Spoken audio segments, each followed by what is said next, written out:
Hey Magic fans, welcome back. This is your captain speaking here on Capnclydes MTG as we dive into some more blood. Oh my god.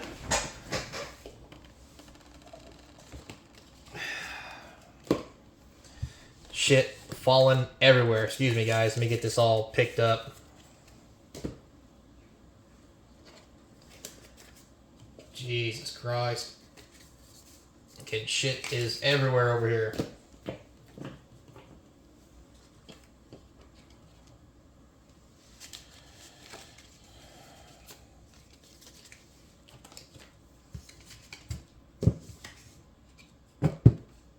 Good Lord. Put this over here. These go here. All right. Sorry about that. Shit flying all over the place. I need to put these cards up. Got a lot of mess floating around with all the stuff I got going on. Sorry about that. So anyway, don't forget, comment, like, subscribe, hit that notification bell. Comments down below will feed that YouTube algorithm and just help us out in general so that we can stay sponsor free. Also, we're going to have a giveaway when we get to 1,000 subscribers, so that's always cool. And every milestone... Oh, a signed one. Very nice. And every milestone after that, so make sure you stay tuned for that, because that's going to be a good time. Everybody likes free stuff, right? Oh, it's a Fabled Passage. Son of a... Tricked me. It tricked me. I thought that was a 3-tree city. So 3-tree city is starting to actually drop in price a little bit. I wonder if that's because there's more available or people aren't getting the play they need out of it. I kind of want to say it's because there's more available. I mean, it is only a rare. So it's not like it's going to be hard to get. If it was a mythic, it'd probably be a different story maybe. But I will say that with this set, there's been a lot of hype, and so it's really weird.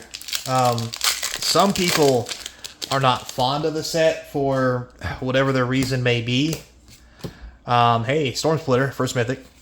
And that's fine, but a lot of people, even though the card values and so forth in this set are actually not as good as normal, in my personal opinion. I mean, maybe I'm off with that. And again, we just had a rotation, so it's really hard to tell if that's true or not until we actually get a couple standard events in, see what kind of decks emerge. So, but people like it because they say it reminds them of old Magic.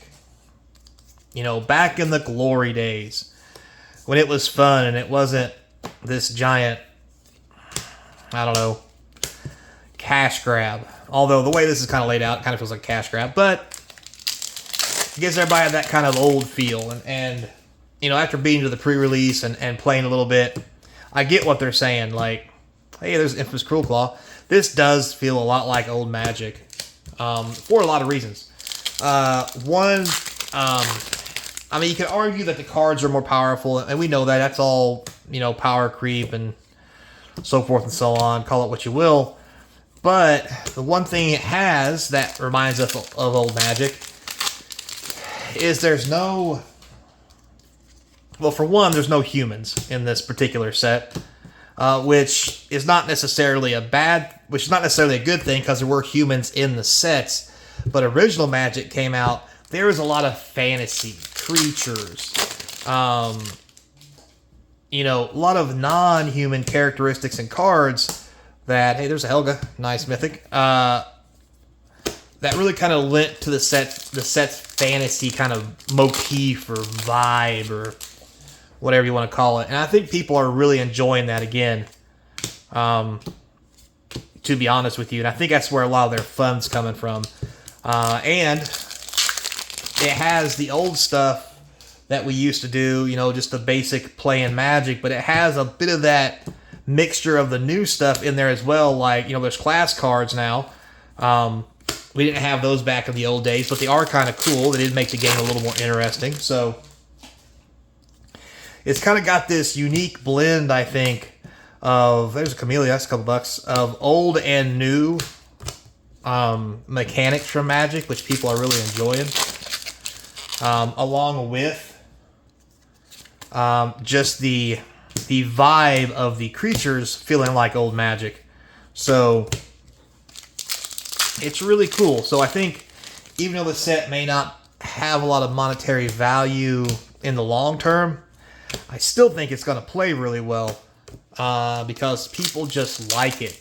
And a lot of the play value out of Magic not only are the format decks, but for Wizards and those guys, really comes from Sealed or Draft, which people that I've played with really like this for Sealed and Draft. I mean, I played a couple at Gen Con. It was a great time. I really did enjoy it. And I think that's what's really going to carry it is, you know, if people play a lot of Draft and Sealed, and this is the season for it because we've got a lot of cons coming up where a lot of that stuff's going to be happening, it's going to cause a lot of the product to be opened, which will make the singles easy to get, make them relatively cheap, but also it sells packs. Just end of story. Ooh, very nice. Very Picasso-esque. It just sells packs, and that's what Wizards wants. They want you to buy their stuff.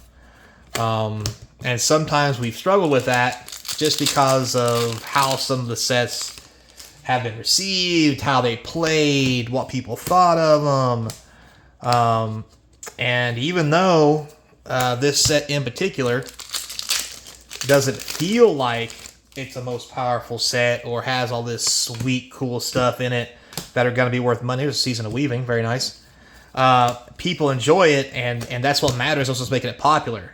For example, I don't know, I haven't looked in the last couple days, but the last time I looked, the collector boxes for this set are absurd. They're like going for like $260, and that's saying something. After release, we'll have to wait to see if it holds that kind of power, prestige, whatever you want to call it, for a couple weeks after all this is done. But that's very strong for a brand new set. I mean, that's right up there with Ixalan. And Ixalan had dinosaurs. I mean, who doesn't like dinosaurs? Come on. So that's very interesting to say the least. There's another Helga. So it's really going to be weird to see how that all plays out, and where that goes at the end of the day. I mean, if that keeps going up closer to the 300 range, ooh, there's a foil Mockingbird again. Very nice card. That's about $5. It's going to be interesting to see how it plays out. Like with the cutbacks and drawbacks and the reducing of print runs, will there be enough collectors, per se, to satiate the immediate market need? Now, you know, people can buy a whole lot of it, and then there'll still be some left over, and they won't sell because people are tired of it. Another foil rare. But eventually, later, they may want it, so it's okay, and it'll keep the price relatively high. I think the thing that we're going to have to watch for is there enough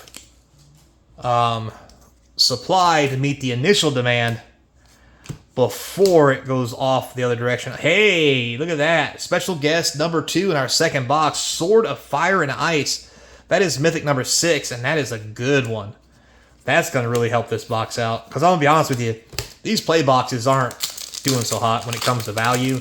I mean, the cards, they play great. They're fun. I like them. I actually enjoy them.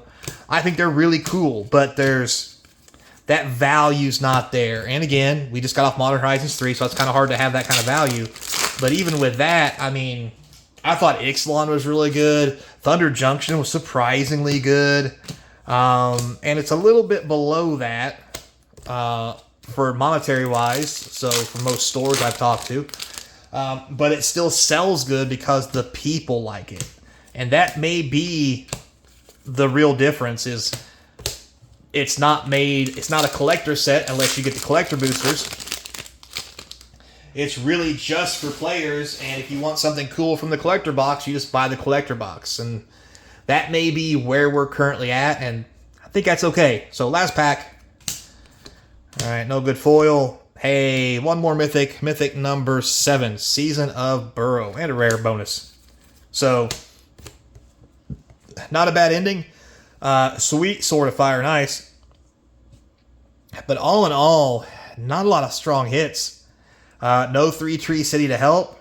This seems like it's going to be a pretty weak box. But we'll have to wait and see. Till next time, be kind. Hope to see you across from the game table. Later, player.